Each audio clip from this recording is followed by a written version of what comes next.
ஸ்ரீமதி ராமானுஜாய நமः.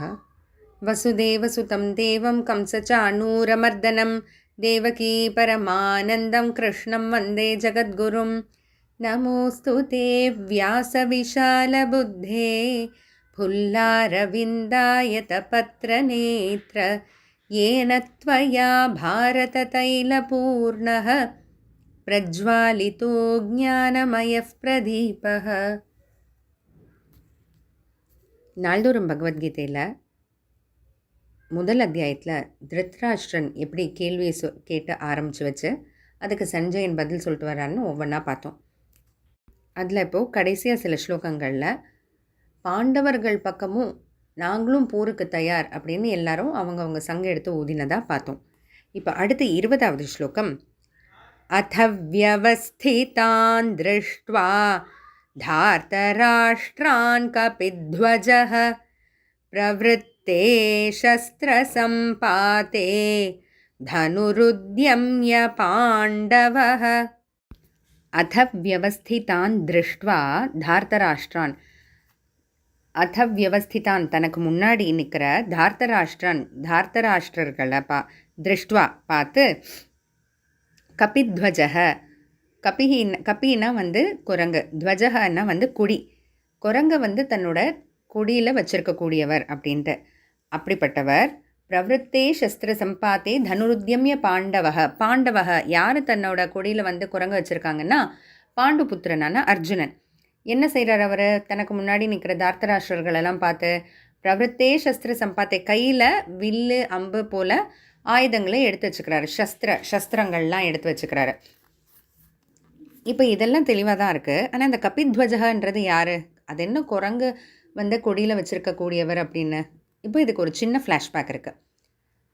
நமக்கு முன்னாடியே தெரியும், பாண்டவர்களும் தார்த்தராஷ்டிரர்களும் சூதாட்டும் போது தார்த்தராஷ்டிரர்கள் துரியோதன், சகுனி, அஸ்வத்தாமா இவங்கெல்லாம் சேர்ந்து ஏமாற்றி சூதாட்டத்தில் ஜெயிச்சதாக வச்சுக்கிட்டு பாண்டவர்களை 12 வருஷம் வனவாசம், அதாவது காட்டிலையும் 1 வருஷம் அக்ஞாதவாசம் மறைஞ்சு வாழணும்னு சொன்னாங்க.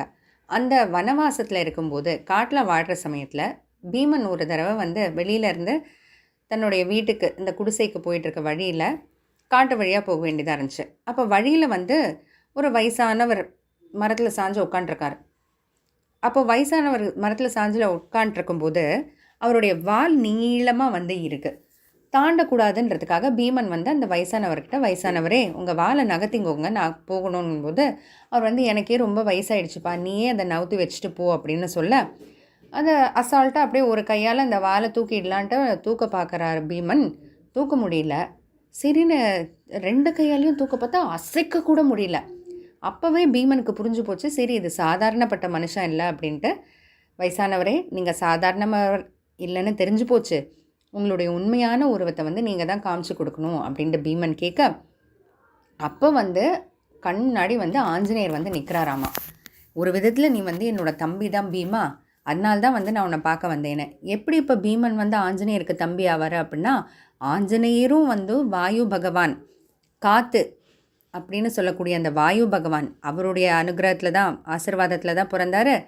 பீமனும் வாயு, அதே காற்றுக்கு அதிபதியான வாயு பகவானோட ஆசீர்வாதத்தில் தான் பிறந்தாருன்றதுனால அவங்க ஒரு விதத்தில் சகோதரர்கள்னு வச்சுக்கலாம்.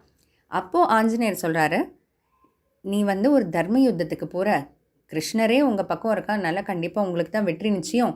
இருந்தாலும் நானும் என்னோடய பங்குக்கு உங்களுக்கு உதவியாக இருக்கணும்னு நினைக்கிறேன். அதனால் உங்களோட பாண்டவர்களுக்குள்ள அர்ஜுனனோட கொடியில் நான் இருந்துக்குவேன் அப்படின்னு சொல்லிட்டு, உங்களுக்கு வெற்றிக்காக கண்டிப்பாக நான் அந்த கொடியில் இருப்பேன்னு சொன்னதுனால தான் அர்ஜுனனுடைய தேரில் அந்த கொடியில் குரங்கு அப்படின்ட்டு, ஏன்னா ஆஞ்சநேயரை குறிக்கிறது, அதனால தான் கபித்வஜக அப்படின்னு நம்ம பார்க்குறோம்.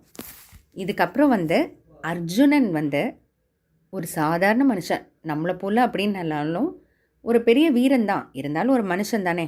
அப்பேற்பட்ட ஒரு சாதாரண மனுஷன் பகவான் ஸ்ரீ கிருஷ்ண பரமாத்மாவுக்கு ஒரு ஆணையிடுறான், ஒரு கட்டளை கொடுக்குறான். அது என்னன்றதை நம்ம தொடர்ந்து பார்ப்போம். ஜெய் ஸ்ரீ கிருஷ்ணா.